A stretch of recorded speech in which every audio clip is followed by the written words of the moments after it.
నీదు మహిమ ఎన్నటికీ తెలియదాయే హర హర శివ శివ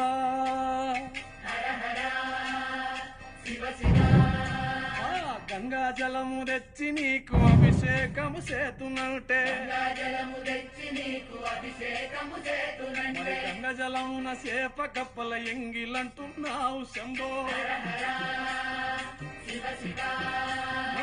ఆవు పాలు తెచ్చి నీకు అర్పితము చేతునంటే ఆవు పాల లేక దూడల ఎంగిలంటున్నావు శంభో కొన్ని పూలు తెచ్చి నీకు తుష్టుగా పూజవుతుందంటే కొమ్మన కోటి తొమ్మిదలెంగిలంటున్నావు శివ